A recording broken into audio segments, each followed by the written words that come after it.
25. Ali. Ali dove under the canal's choppy surface and turned in a neat somersault to kick in the opposite direction. His stitches smarted in protest, but he pushed past the pain. Just a few more laps. He slid through the murky water with practiced ease. Ali's mother had taught him to swim. It was the only Ayanle tradition she insisted he learn. She'd defied the king to do it, showing up unexpectedly at the citadel one day when he was 7, intimidating and unfamiliar in a royal veil. She dragged him back to the palace while he kicked and screamed, begging her not to drown him. Once in the harem, she'd pushed him in the deepest part of the canal without a word. Only when he surfaced, limbs flailing, gasping for air through his tears, had she finally spoken his name. And then she taught him to kick and dive, to put his face in the water and breathe from the side of his mouth. Years later, Ali still remembered every minute of her careful instruction and the price she'd paid for such defiance. They were never allowed to be alone again. But Ali kept swimming. He liked it, even if most jinn, especially his father's people, looked upon swimming with utter revulsion. There were even clerics who preached that the Ayanle's enjoyment of water was a perversion, a relic of an ancient river cult in which they'd supposedly cavorted with Marid in all sorts of sinful ways.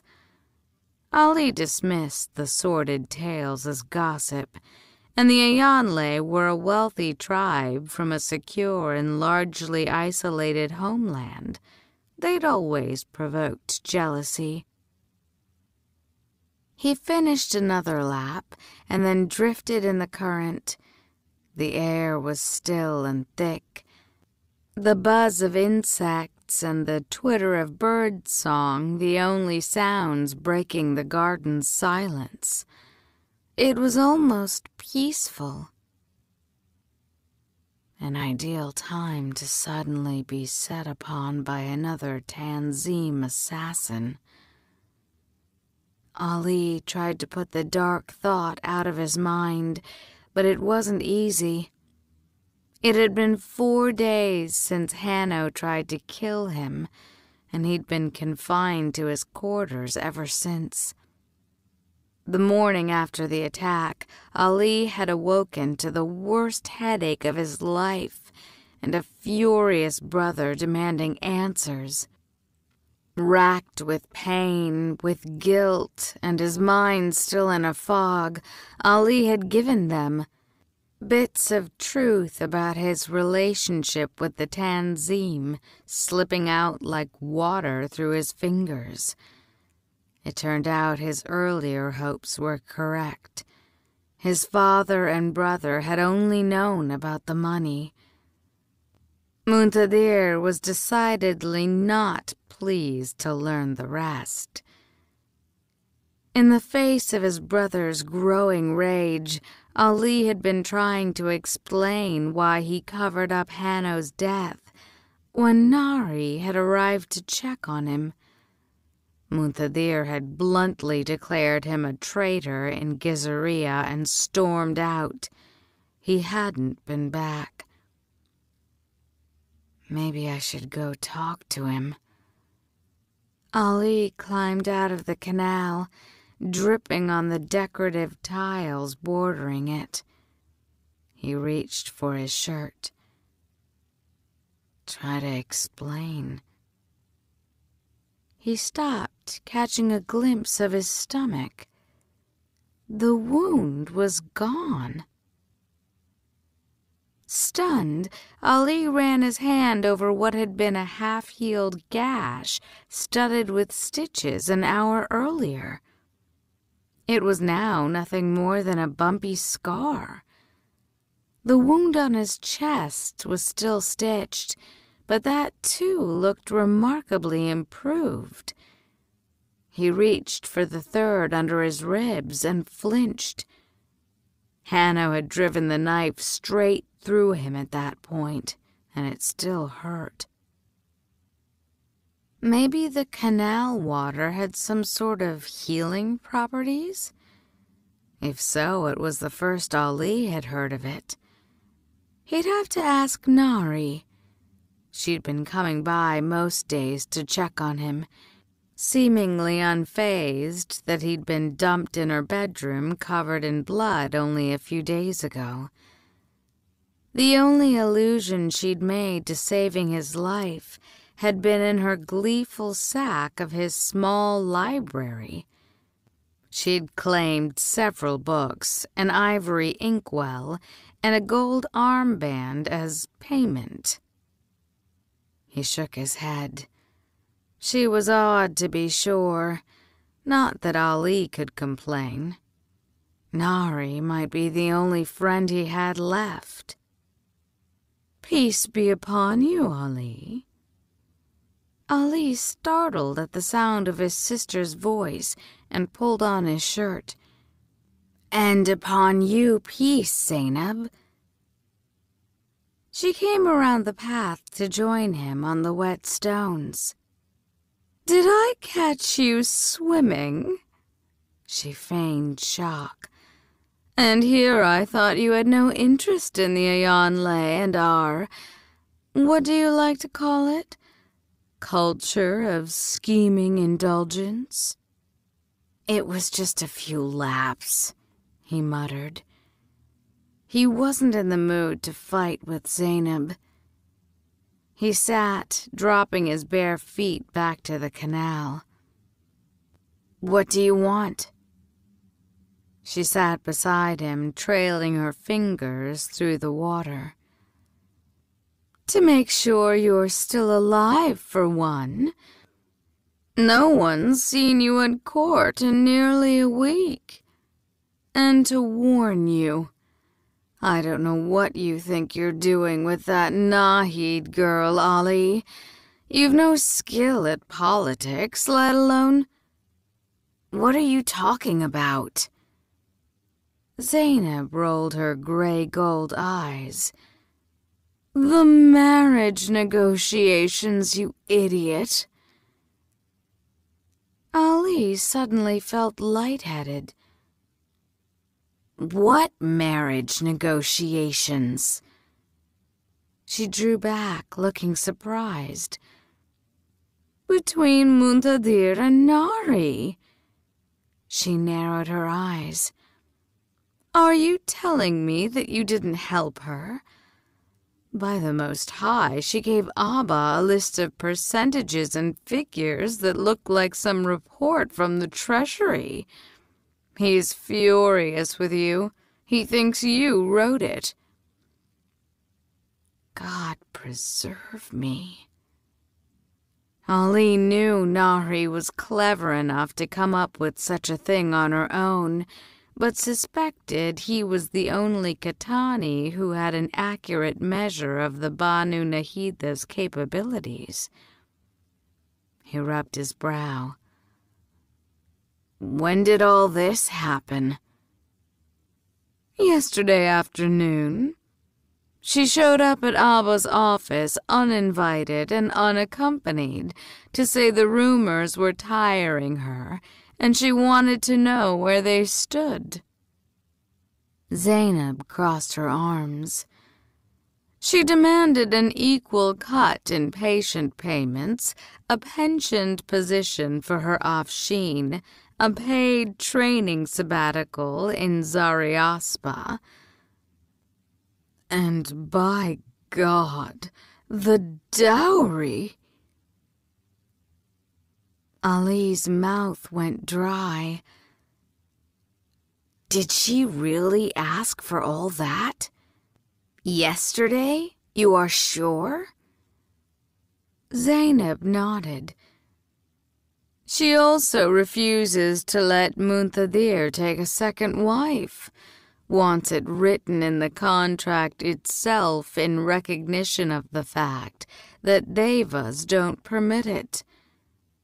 More time to train, no patience for at least a year, unfettered access to Manaiza's old notes. Zainab ticked off her fingers. I'm sure I'm missing something. People said they were haggling past midnight. She shook her head, seeming both impressed and indignant. I don't know who that girl thinks she is. The last Nahid in the world. And one with some very compromising information on the youngest Katani. He tried to keep his voice smooth. What did Abba think? He felt the need to check his pockets after she left, but was otherwise elated. Zainab rolled her eyes. He says her ambition reminds him of Manaiza.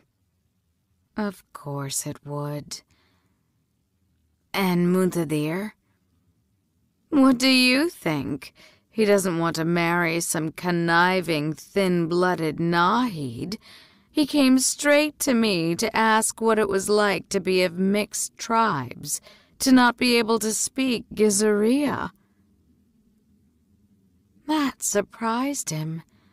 Ali hadn't realized such concerns had been among Muntadir's reasons for not wanting to marry Nahri. What did you tell him? She gave him an even stare. The truth, Ali. You can pretend it doesn't bother you, but there's a reason so few jinn marry outside their tribe. I've never been able to master Gizaria like you, and it's completely severed me from Abba's people. Amma's are a little better. Even when Ayanle pay me compliments, I can hear the shock in their voice that a sandfly accomplished such sophistication. That took him aback. I didn't know that. Why would you? She dropped her gaze. It's not like you've ever asked. I'm sure you find harem politics frivolous and contemptible anyway. Zainab. The hurt in her voice cut him deeply. Despite the antagonism that frequently characterized their relationship, his sister had come here to warn him. His brother had covered for him time and time again. And what had Ali done? He dismissed Zainab as a spoiled brat and helped his father trap Muntadir in an engagement with a woman he didn't want. Ali stood as the sun sank behind the tall palace walls, throwing the garden into shadow. I need to find him. Good luck. Zainab pulled her feet from the water. He was drinking by noon and made some comment about consoling himself with half the city's noblewomen. I know where he'll be. Ali helped her to her feet. She turned to leave, and he touched her wrist. Have tea with me tomorrow. She blinked in surprise. Surely you have more important things to do than have tea with your spoiled sister. He smiled. Not at all. It was dark by the time Ali reached Khanzada's salon. Music spilled into the street, and a few soldiers milled about outside. He nodded to them and steeled himself as he climbed the stairs leading to the rooftop garden. He could hear a man grunting. A woman's low cry of pleasure echoed from one of the dark corridors. A servant moved to block the door when Ali arrived. "Peace be upon you, Sheikh." "Prince," the man corrected with an embarrassed flush.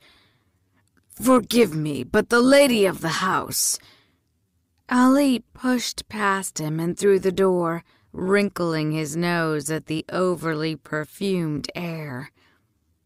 The roof was packed with at least 24 noblemen and their retainers.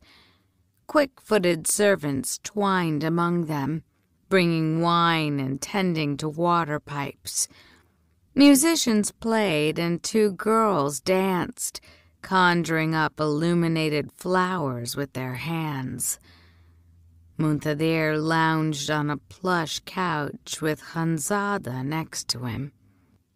Muntadir didn't seem to notice his arrival, but Khanzada jumped to her feet. Ali raised his hands, readying an apology that died on his lips when he noticed a new addition to Muntadir's drinking companions. He dropped his hand to his Zulfikar. Darayavahush grinned. "Peace be upon you, little Zaidi." The Afshin sat with Jamshid and a Deva man Ali didn't recognize. They looked like they were having a good time, their goblets full, a pretty wine-bearer perched beside them on the large cushioned bench. Ali's gaze slid from the Afshin to Jamshid. Now there was a situation he had little idea how to handle. He owed the Deva man his life several times over for interrupting Hanno and getting rid of his body, for getting him to Nari. There was no denying it, but God, did he wish it had been someone other than Kave's son. A word, an insinuation, and the Grand Wazir would be after Ali in a heartbeat. Khanzada was suddenly in front of him, waving a finger in his face. "Did my servant let you in? I told him." Muntadir finally spoke. "Let him pass, Khanzada," he called in a weary voice. She scowled. "Fine, but no weapons." She snatched his Zulfikar away. "You make my girls nervous enough." Ali watched helplessly as the Zulfikar was handed off to a passing servant. Darayavahush laughed, and Ali whirled on him, but Khanzada seized his arm and dragged him forward with a surprising amount of force for such a delicate-looking woman. She pushed him into a chair beside Muntadir. "Don't make trouble," she warned before stalking off. Ali suspected the doorman was about to get quite the tongue-lashing. Muntadir didn't greet him, his vacant gaze focused on the dancers. Ali cleared his throat. "Peace be upon you, Ahi." "Alizaid." His brother's voice was cool. He took a sip from his copper goblet. "What brings a holy man to such a bastion of sin?" "A promising start." Ali sighed. "I wanted to apologize, Thiru, to talk to you about..." There was a burst of laughter from the Deva man across the way. The Afshin appeared to be telling some sort of joke in Devasti, his face animated, his hands waving for emphasis. Jamshid laughed as the third man topped off his goblet. Ali frowned. "What?" Muqtadir demanded. "What are you staring at?" Nothing," Ali stammered, surprised by the hostility in his brother's voice. "I just didn't realize Jamshid and Dara Yavahush were so close." "They're not close," Muqtadir snapped. "He's being polite to his father's guest." His eyes flashed, something dark and uncertain in their depths. "Don't be getting any ideas, Ali Zaid. I don't like that look on your face." "What look? What are you talking about?" "You know what I'm talking about. You had your supposed assassin thrown in the lake and risked your life to cover up whatever the hell you were doing on the wall. It ends there. Jamshid isn't talking. I asked him not to. And unlike some people here, he doesn't lie to me." Ali was aghast. "You think I'm planning to hurt him?" He lowered his voice, noticing the curious gaze of a nearby servant. They might have been speaking Gizaria, but an argument looked the same in any language. "My God, Diru, do you really think I'd kill the man who saved my life? Do you think me capable of that?" "I don't know what you're capable of, Zaidi." Muqtadir drained his goblet. "I've been telling myself for months that this is all a mistake. That you're just some soft-hearted fool who threw his money around without asking questions." Ali's heart skipped a beat, and Muqtadir beckoned for the wine-bearer, falling silent only long enough for the man to finish pouring him more wine. He took a sip before continuing. "But you're not a fool, Zaidi. You're one of the brightest people I know. You didn't just give them money. You taught them to hide it from the treasury. And you're far better at covering your tracks than I would have imagined. Your sheikh was crushed to death in front of you, and my God, you didn't flinch. You had the damn presence of mind to dispose of a body while you were dying yourself." Muqtadir shuddered. "That's cold, Zaidi. That's a coldness I didn't know you had in you." He shook his head, a hint of regret stealing into his voice. "I try to dismiss them, you know. The things people say. I always have." Nausea welled in Ali. In the depths of his heart, he suddenly suspected and feared where this conversation was going. He swallowed back the lump rising in his throat.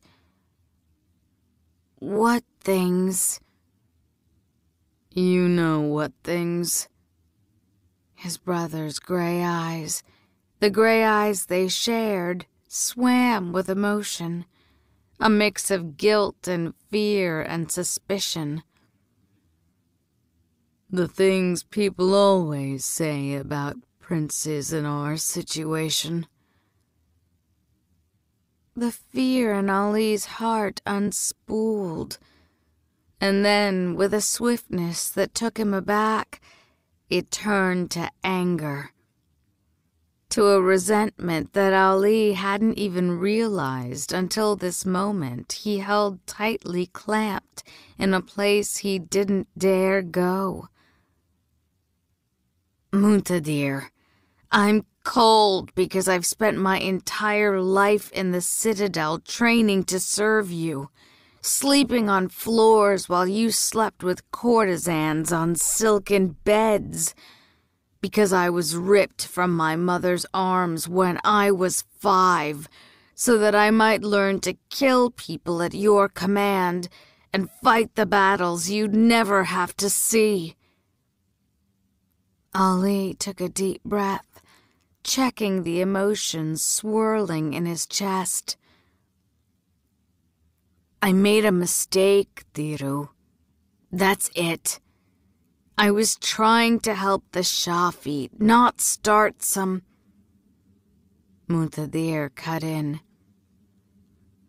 "You and your mother's cousin are the only known financiers of the Tanzim.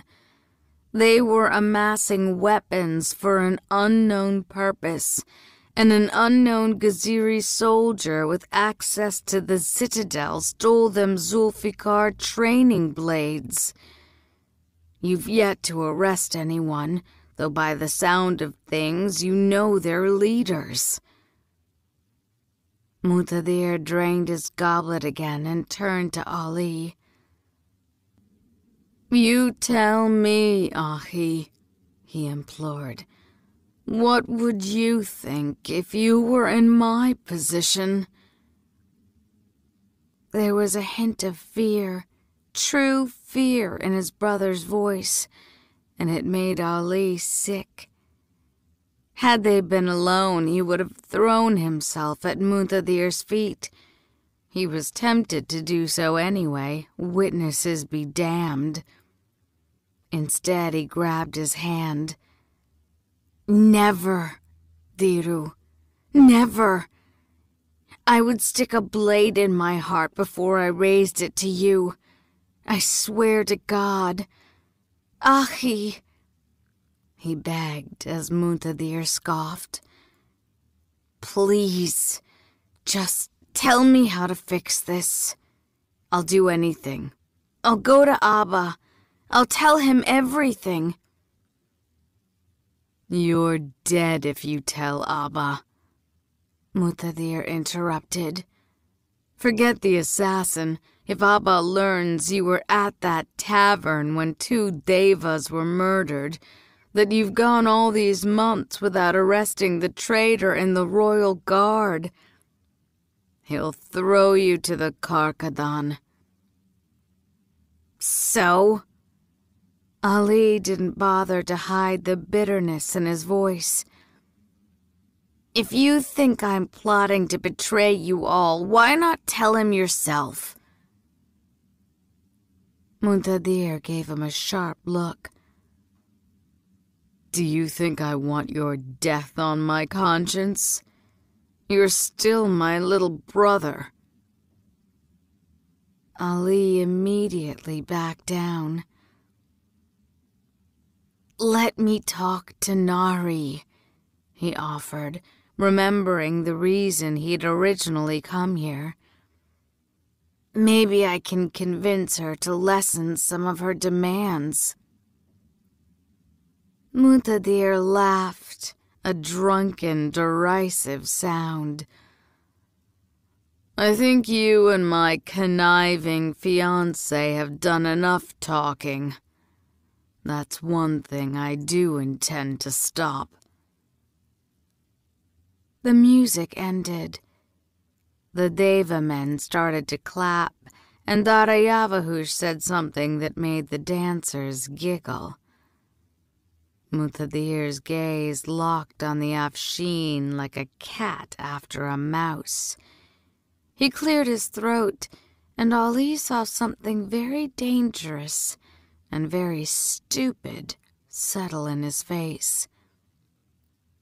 "You know, I think I'll deal with one of her demands right now." He raised his voice. "Jamshid, Darayavahush, he called. Come, take some wine with me. Thiru, I don't think this is a good... Ali abruptly shut up as the Deva man came within earshot. Emir Muntadir, Prince Alizade. Darayavahush inclined his head, bringing his fingers together in the Deva salute. May the fires burn brightly for you both on this beautiful evening. Jamshid looked nervous, and Ali guessed that he'd been around a drunken Muntadir enough to know when things were about to go very badly. Greetings, my lords, he said hesitantly. Muntadir must have noticed his distress. He snapped his fingers and nodded to the floor cushion at his left. Be at peace, my friend. Jamshid sat. Darayavahush grinned and snapped his fingers. Just like that? He asked, adding something in Devasti. Jamshid blushed. Unlike Ali, however, Muntadir was fluent in the Deva language. I assure you he is no trained dog, Muntadir said coolly in Jinnistani. But my dearest friend, please, Afshin, he said, indicating the spot next to Jamshid. If you would sit. He beckoned for the wine-bearer again. Wine for my guests, and Prince Alizade will take whatever you serve children who cannot yet handle drink. Ali forced a smile, recalling how Darayavahush had goaded him about his rivalry with Muntadir while they sparred. There could hardly be a worse time for the Afshin to pick up on any hostility between the Katani brothers. Darayavahush turned to him. So, what happened to you? Ali bristled. What are you talking about? The Afshin nodded at his stomach. Injury? Illness? You're carrying yourself differently. Ali blinked, too astonished to reply. Muntadir's eyes flashed. Despite their argument, there was a fiercely protective edge in his voice when he spoke. Watching my brother so closely, Afshin? Darayavahush shrugged. You are not a warrior, Amir, so I don't expect you to understand. But your brother is a very good one. He winked at Ali. Straighten up, boy, and keep your hand away from the wound. You wouldn't want your enemies to observe such weakness. Muntadir again beat him to a response. He is quite recovered, I assure you. Banu Nari has been at his bedside daily. She is very attached to him. The Afshin glowered, and Ali, being quite attached to his head as well as to Nari, quickly spoke up. I'm sure she's equally devoted to all her patients. Muntadir ignored him. The Banu Nahida is actually the reason I wished to speak to you. He glanced at Jamshid. There's a governorship available in Zariaspa, yes? I believe I overheard your father saying something about it. Jamshid looked confused, but replied, "I think so." Munthadir nodded. "A coveted position, enviable pension in a beautiful part of Devasthana, few responsibilities." He took a sip of his wine. "I think it would be a good fit for you, Darayavahush. When we were discussing the wedding yesterday, Banu Nari seemed worried about your future and—" "What?" The Afshin's dangerous smile vanished. "Your future, Afshin. Nari wants to make sure you're well rewarded for your loyalty." "Zaryaspa is not Devabad," Daryavahush snapped. "And what wedding? She's not even past her quarter century. She's not legally permitted to—" Munthadir waved one hand, cutting him off. "She came to us yesterday with her own offer." He smiled, an uncharacteristically malicious gleam in his eyes. "I suppose she's eager." He lingered on the word, imbuing it with more than a hint of vulgarity, and Darayavahush cracked his knuckles. Ali instinctively reached for his Zulfikar, but his weapon was gone, taken by Hanzada's servants. Fortunately, the Afshin stayed seated, but the motion of his hand drew Ali's attention, and he startled.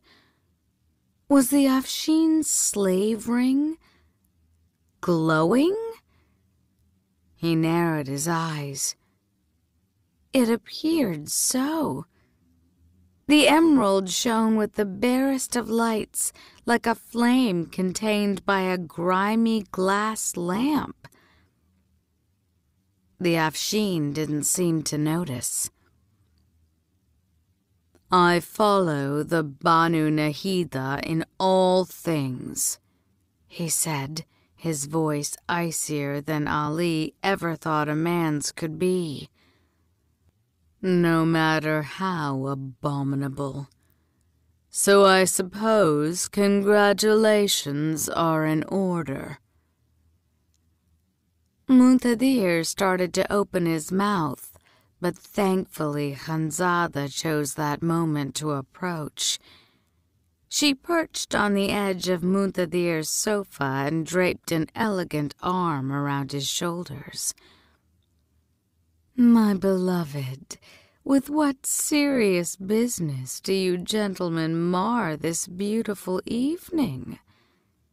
She stroked his cheek. "Such grumpy faces on all of you. Your inattention insults my girls." "Forgive us, my lady," the Afshin interjected. "We were discussing the Emir's wedding. Surely you will be in attendance?" Heat rose in his brother's expression, but if Darayavahush hoped to spark some sort of jealousy-fueled lover spat, he had underestimated the courtesan's loyalty. She smiled sweetly. "But of course, I shall dance with his wife." She slid into Munthadir's lap, her sharp eyes staying on Darayavahush's face. "Perhaps I can give her some guidance in how to best please him." The air grew warm. Ali tensed, but the Afshin didn't respond. Instead, he drew in a sharp breath and reached for his head as if overcome by an unexpected migraine. Hanzada feigned concern. "Are you well, Afshin? If the evening has overtired you, I have rooms where you may rest. Surely I can find you companionship," she added with a cold smile. "Your type is rather apparent." She'd gone too far. She and Muntadir both. Darayavahush snapped back to attention. His green eyes flashed, and he bared his teeth in an almost feral grin. "Forgive the distraction, my lady," he said, "but that truly is a beautiful image. You must fantasize about it often. And how lovingly detailed. Right down to the little house in Agnivansha." "Red sandstone, yes?" he asked, and Khanzada went pale. "On the banks of the Shambal. A swing for two overlooking the river." The courtesan straightened up with a gasp. "How? You can't possibly know that." Darayavahush didn't take his eyes off her. "By the Creator, how very much you want it. So much so that you'd be willing to run away, to abandon this pretty place and all its riches. You don't think he'd be a good king anyway. Would it not be better for him to go off with you to grow old together, reading poetry and drinking wine?" "What in God's name are you going on about?" Muntadir snapped, as Khanzada jumped up from his lap, embarrassed tears in her eyes. The Afshin fixed his bright eyes on the Emir. "Her wishes, Emir Muntadir," he said calmly. "Not that you share them. Oh, no." He paused, edging closer, his eyes locked on Muntadir's face. A delighted grin spread across his face. "Not at all, apparently." He looked between Jamshid and Muntadir and then laughed. "Now that's an interesting—" Muntadir jumped to his feet. Ali was between them in an instant. His brother might not have been Citadel trained, but at some point in his life, someone had clearly taught him how to throw a punch. His fist caught Ali on the chin and knocked him clean off his feet. Ali landed hard, shattering the table that held their drinks with a crash. The musicians clanged to a noisy stop, and one of the dancers screamed. Several people jumped to their feet. The crowd looked shocked. 2 soldiers had been loitering near the roof's edge, and Ali saw one reach for his Zulfikar before his fellow grabbed his arm. Of course, Ali realized. To the rest of the roof, it must have looked like the Emir of Devabad had just purposefully punched his younger brother in the face. But Ali was also the future Qa'ed, an officer in the Royal Guard, and it was clear the soldiers weren't sure who to protect. Had Ali been any other man, they'd be dragging him away from their Emir before he could respond.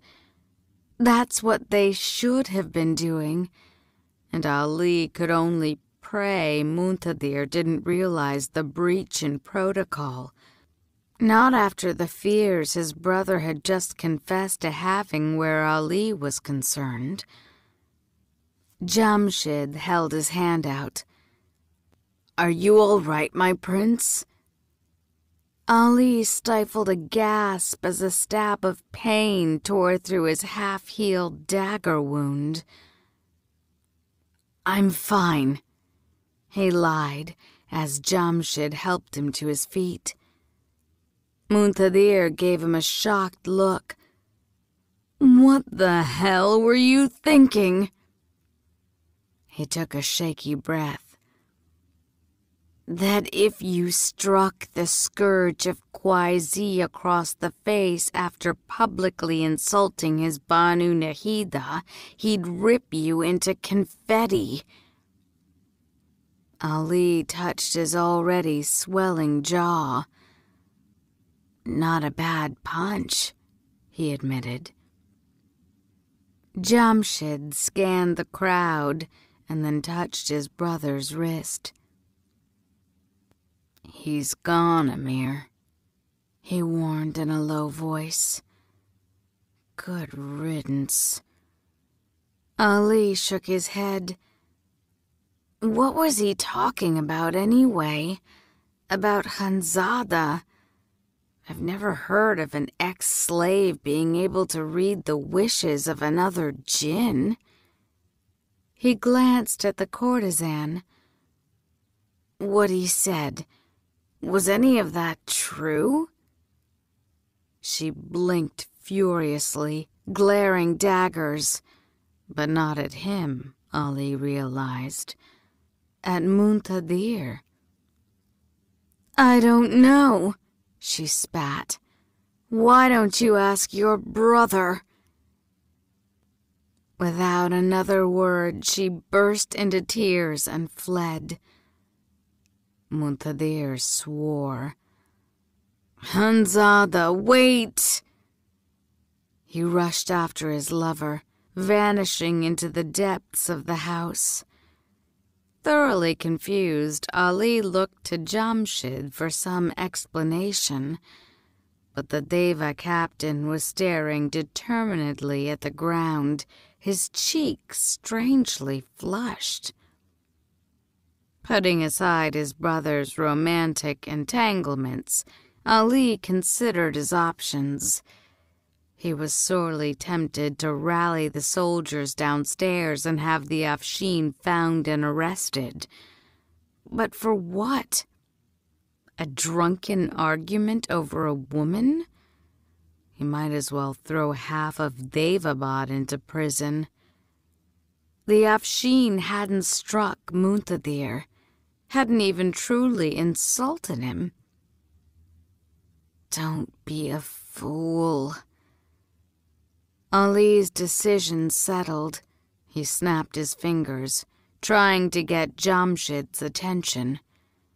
He had no idea why the Deva captain looked so nervous. "Jamshid, Daryavahush is staying with your family, yes?" Jamshid nodded, still avoiding Ali's eyes. "Yes, my prince."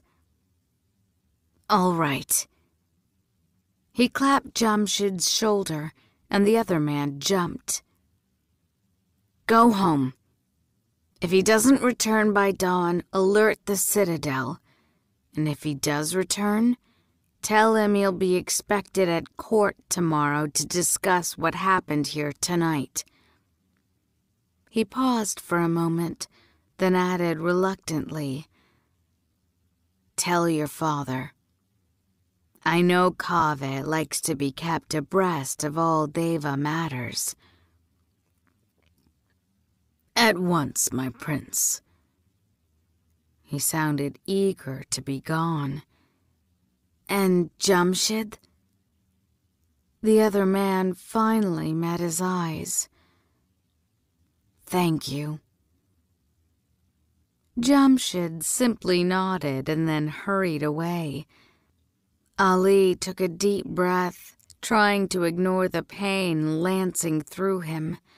His dishdasha clung wetly to his abdomen, and when he touched it, his fingers came away bloody. He must have reopened the wound. He readjusted his outer black robe to cover the blood. Were it still day, he would have discreetly sought out Nari, but it would be near midnight by the time he got to the infirmary, the Banu Nahida asleep in her bed. I can't go to her. Ali was lucky he hadn't been caught in Nari's bedroom the first time. A second was far too risky, especially considering the gossip likely to start circulating around the Katanis after tonight. I'll bind it myself, he decided, and wait in the infirmary. At least that way, if the bleeding got worse, she'd only be a room away.